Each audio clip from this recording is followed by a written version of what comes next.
Hello everyone, welcome to spark up classes. This is Suman Yadav. आज के video में हम डिस्कस करने वाले हैं BHMS सैलरी के बारे में।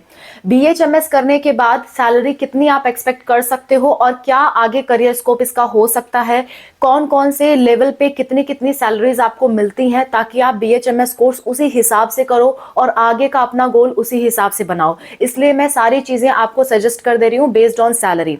अगर आपको BHMS का डिटेल करियर स्कोप चाहिए तो मैंने इस वीडियो में बनाया है, आप जाके देख सकते हैं। अगर इसी तरह से आपको MBBS या BAMS की सैलरी जानना है तो मैंने इन दोनों वीडियो में बताई है, ये भी आप देख सकते हैं। फिलहाल हम बात कर रहे हैं BHMS सैलरी की, कि BHMS के बाद आपकी कितनी सैलरी होती है। इसी तरह से आपको BUMS पे वीडियो चाहिए होगा तो आप कमेंट कर दीजिएगा, जल्द ही वीडियो आपको मिल जाएगा। या किसी भी कोर्स पे आपको चाहिए होगा आप कमेंट करिएगा। तो हम बात कर रहे हैं BHMS सैलरी, BHMS।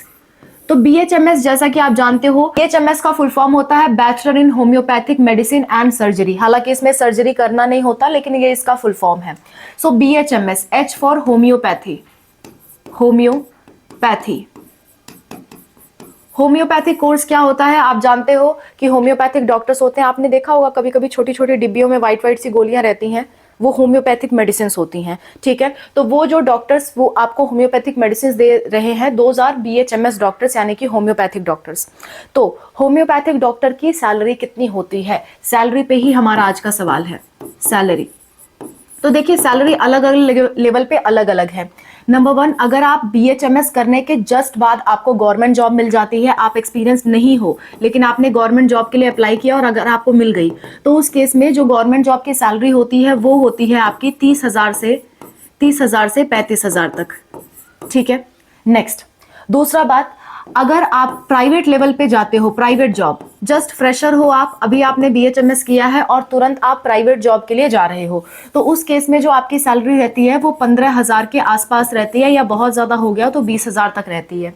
ठीक है, थर्ड थिंग, तीसरी बात, अगर आप खुद का क्लिनिक सेटअप करते हो, ओन क्लिनिक, खुद का क्लिनिक सेटअप करते हो, तो क्लिनिक तो डिपेंड करता है कि आप किस लोकेशन पे सेटअप कर रहे हो, कैसी पॉपुलैरिटी है उस क्लिनिक की और कितना ज्यादा लोग अवेयर है होम्योपैथिक मेडिसिन के बारे में उस एरिया में जहां पे आपने सेटअप किया है। तो इसका रेंज हो सकता है आपका 12,000 से लेकर के 1 लाख तक भी, डिपेंड करेगा किस लोकेशन पे आपने ओपन किया है और बाकी सारे फैक्टर्स। कुछ ऐसे स्टेट्स हैं जहां पे होम्योपैथिक मेडिसिन ट्रेंड में होती हैं, यानी उनका ज्यादा उपयोग किया जाता है। कुछ ऐसे स्टेट्स हैं जहां पे होम्योपैथिक मेडिसिन का बहुत कम लोग जानते हैं, नहीं यूज किया जाता। जैसे मान लीजिए हम और आप सिद्धा मेडिसिन के बारे में इतना नहीं जानते, लेकिन साउथ में आप चले जाइए तो सिद्धा मेडिसिन बहुत फेमस है।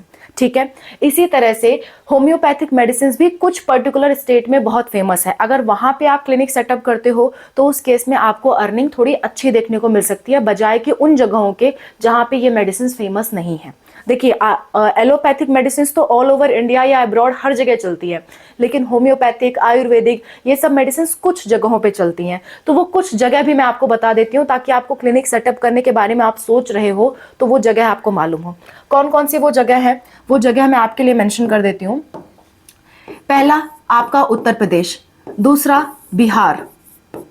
उत्तर प्रदेश में होम्योपैथी का नाम आप लोगों ने सुना होगा, बिहार से हो तो भी आपने सुना होगा। तीसरा, बहुत ज्यादा ट्रेंड में चलती है वेस्ट बंगाल में, वेस्ट बंगाल। चौथा, राजस्थान, राजस्थान। पांचवा, केरला। छठवां, महाराष्ट्र। सातवां, असम। इन जगहों पे होम्योपैथिक मेडिसिन काफी अच्छी चलती हैं, तो अगर इन जगहों पे आप अपना क्लिनिक सेटअप करते हो तो आप इनकम अच्छी जनरेट कर सकते हो, अगर एक प्रॉपर लोकेशन पे आप सेट कर रहे हो। सो ये आपकी बेसिक सैलरी है जब आपने तुरंत, आप फ्रेशर हो, अभी आपने जस्ट BHMS किया था और उसके बाद आपको गवर्नमेंट जॉब लगी, प्राइवेट लगी या खुद का क्लिनिक ओपन किया, तो ये आपकी कुछ सैलरी रहती है। इसके बाद अगर आप एक्सपीरियंस हो जा रहे हो या मास्टर्स कर ले रहे हो तो कितनी सैलरी है वो भी डिस्कस करते हैं। देखिए, नंबर वन तो हम डिस्कस कर चुके फ्रेशर्स के लिए। नंबर 2 हम डिस्कस कर रहे हैं, यानी कि आपको 2 से 3 साल का एक्सपीरियंस हो चुका है। 2 to 3 years आपको क्या हो गया है, एक्सपीरियंस और आपने कोई और कोर्स किया नहीं, अभी सिर्फ BHMS के बेस पे ही सैलरी की बात कर रहे हैं, तो गवर्नमेंट जॉब में सैलरी नहीं इंक्रीज होती है। भले ही आप 2 to 3 ईयर ऑफ एक्सपीरियंस आपने गेन कर लिया है, आपका कुछ अमाउंट, बहुत कम अमाउंट इंक्रीज हो सकता है, यानी कि आप मैक्सिमम एक्सपेक्ट कर सकते हो 30,000 to 37,000। इससे ज़्यादा इंक्रीज नहीं होती है मास्टर्स जब तक आप नहीं करते, ठीक है। सेकेंड, अगर आप प्राइवेट जॉब में भी जाते हो तो प्राइवेट जॉब में आपको थोड़ा इंक्रीज देखने को मिल सकता है, आपको 20,000 से 25,000 के बीच में सैलरी मिल सकती है। 20,000 से 25,000 के बीच में सैलरी मिल सकती है, पर मंथ सैलरी की मैं बात कर रही हूँ, ओके, पर मंथ। नेक्स्ट, तीसरा अगर आप अपना खुद का क्लिनिक सेटअप करते हो तो अगेन वही सारी बातें लागू होंगी, ठीक है, कि आप किस लोकेशन पे सेटअप कर रहे हो, कितना आपकी पॉपुलैरिटी वहां पे है, ये सारी चीज़ों पे डिपेंड करता है। तो अगेन वही मैं कहूँगी, आपका 12,000 से 1 लाख के बीच में ही सैलरी रहेगी, क्योंकि यहाँ पे एक्सपीरियंस मैटर नहीं करेगा, यहाँ पे लोकेशन मैटर करेगी। आप किस हिसाब से चला रहे हो, किस हिसाब से कम्युनिकेट कर रहे हो, किस हिसाब से पेशेंट्स को ट्रीट कर रहे हो, ये सब मैटर करता है अगर आप अपना खुद का क्लिनिक ओपन करते हो तो, ओके। तो ये हो गया 2 से 3 साल एक्सपीरियंस वालों का। अब लास्टली बात कर लेते हैं जो मास्टर्स कर चुके हैं। अब देखिए, इसमें BHMS करने के बाद मास्टर ऑफ सर्जरी तो होता नहीं है। मास्टर्स में आपके पास MD का ऑप्शन है, आपके पास कुछ नॉन मेडिकल फील्ड्स का ऑप्शन है, और आपके पास MSc का ऑप्शन है। 3 ऑप्शन आपके पास रहता है। ये तीनों ही ऑप्शन मैं डिस्कस कर लेती हूँ और उन तीनों ऑप्शन के हिसाब से भी सैलरी डिस्कस कर देती हूँ। जब सैलरी डिस्कस ही कर रहे हैं तो क्यों ना डिटेल में करें, राइट। तो अगर आपने मास्टर्स कर लिया, मास्टर्स, अब देखिए मास्टर्स में आप क्या क्या कर सकते हैं। अभी जैसा कि मैंने आपको बताया, मास्टर्स में सबसे पहला चीज जो सबसे फेमस होता है कि आप MD कर लो, ठीक है। MS इसमें होता नहीं है तो MS आप कर नहीं सकते।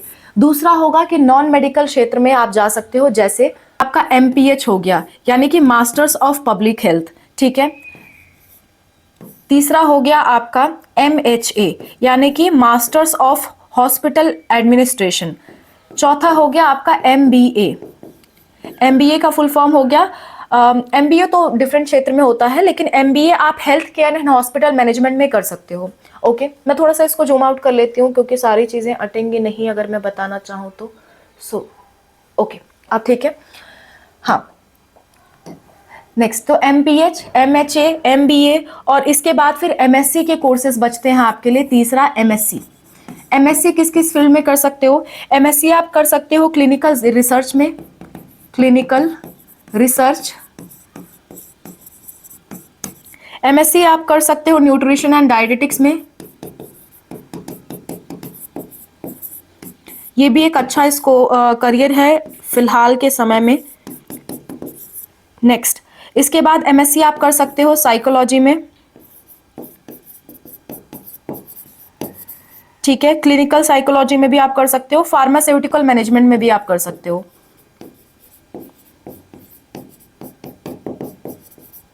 Management, okay. आई होप आपको क्लियरली विजिबल है। सो मैं सबकी सैलरी बता देती हूँ, कितनी कितनी आप सैलरी एक्सपेक्ट कर सकते हो अगर आपने MD कर लिया या ये कोर्सेस कर लिया या MSc कर लिए। सो पहले इनका बता देती हूँ, फिर MD का अलग से बताऊंगी। Just a minute. अगर आपने MPH किया है या MHA किया है तो उस केस में आप सैलरी एक्सपेक्ट कर सकते हो 20,000 से लेकर के 1 लाख तक, ठीक है। डिपेंड्स ऑन कि आप कौन सी कंपनी में जॉब पा रहे हो। MBA करने के बाद भी काफ़ी अच्छा करियर स्कोप रहता है। अगर आप अच्छे हॉस्पिटल्स में जॉब मिल जाती है आपको, तो अप टू 1 लाख से 2 लाख के बीच में आपकी सैलरी रहती है per month. Next, clinical research में अगर आप MSc कर रहे हो तो इसमें भी 20,000 से लेकर के 60,000 तक की जॉब आपको मिल सकती है।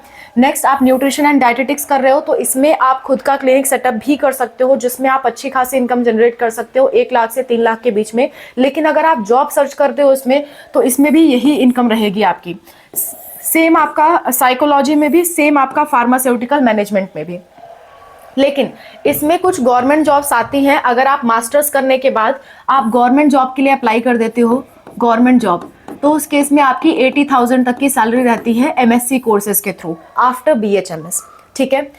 BHMS के बाद जब आप MSc कर रहे हो तभी ये सैलरी आपको मिलती है। और आपने ये सारे कोर्सेज किए तो इनमें मैक्सिमम आपको प्राइवेट जॉब ही मिलेंगी, और प्राइवेट जॉब भी अच्छी खासी मिलती है। बात करते हैं MD की। अगर आपने MD कर लिया, MD भी डिफरेंट फील्ड में होती है। MD, अगर आपने MD कर लिया तो MD करने के बाद गवर्नमेंट जॉब में आप जाओगे तो 80,000 के आसपास आपकी सैलरी रहती है। और एमडी करने के बाद अगर आप प्राइवेट जॉब करोगे तो उस केस में आपकी सैलरी जो है वो 70,000 के आसपास रहती है। और अगर आप ओन क्लिनिक यानी खुद का क्लिनिक सेटअप करते हो और इसमें आप थोड़ा समय दे देते हो, 2 से 5 साल का समय देते हो, आप स्पेशलिस्ट बन जाते हो, स्पेशलिस्ट। तो शुरुआत में तो ज़्यादा अच्छी अर्निंग नहीं होती, लेकिन समय देने के बाद आप 3 लाख से लेकर के 5 लाख के बीच में अर्न कर सकते हो इन सम मेट्रो सिटीज़। और अगर आप अच्छी लोकेशन पे नहीं हो तो भी आप 1 लाख के आसपास की इनकम जनरेट कर सकते हो। So this is after MD. BHMS के बाद ना केवल इतना स्कोप, आपके पास प्रोफेसर बनने का भी मौका रहता है। प्रोफेसर, अगर आप जस्ट अ मिनट, आपके पास पहले तो असिस्टेंट प्रोफेसर बनने का मौका रहता है, असिस्टेंट प्रोफेसर, क्योंकि सारे लोग ना मेडिकल प्रैक्टिस नहीं करना चाहते, कुछ लोग फिर टीचिंग फील्ड में चले जाते हैं यानी कि प्रोफेसर बन जाते हैं। तो जस्ट आफ्टर एमडी आप असिस्टेंट प्रोफेसर के लिए अप्लाई कर सकते हो, जिसके लिए आपकी 80,000 से 1 लाख के बीच में सैलरी रहती है। और अगर आप प्रोफेसर बन जाते हो, प्रोफेसर इस फील्ड में आप प्रोफेसर बन जाते हो आफ्टर पीएचडी, तो उस केस में आपकी सैलरी 1 लाख से 3 लाख के बीच में रहती है। ओके, सो ये बीएचएमएस का पूरा सैलरी हो गया कि बीएचएमएस करने के बाद आप क्या क्या करो तो कितनी कितनी सैलरी आपको मिलती है। ये जो भी मैं सैलरी बता रही हूँ वो अप्रॉक्स है, 2-4 हज़ार ऊपर नीचे हो सकते हैं। Okay, so that's all about the video. I hope this video is helpful for you. आज के वीडियो में मैंने आपको बीएचएमएस की कंप्लीट सैलरी आपको बता दी कि जस्ट आफ्टर बीएचएमएस कितना मिलता है, कुछ एक्सपीरियंस के बाद कितना मिलता है, प्राइवेट में कितना मिलता है, गवर्नमेंट में कितना मिलता है, खुद का क्लिनिक सेटअप करने में कितना मिलता है, मास्टर्स कर लो तो मास्टर्स भी कितने तरह के कर सकते हो और उन तरह के मास्टर्स में कितनी सैलरी मिलती है, सारा कुछ मैंने आपको क्लियर कर दिया। इसके अलावा कोई दिक्कत, कोई परेशानी रहती है किसी भी चीज़ से रिलेटेड, कमेंट में मेंशन करिए। आपके कमेंट के थ्रू ही हम वीडियो का टॉपिक निकालते हैं और आपका डाउट सॉल्व करते हैं वाया वीडियो या फिर कमेंट में। और कमेंट में भी आपको सारे कमेंट्स का रिप्लाई मिल रहा है, कोई भी डाउट आता है कमेंट में ज़रूर मेंशन करिए। Thank you so much for watching. This is all about the video. Bye, take care.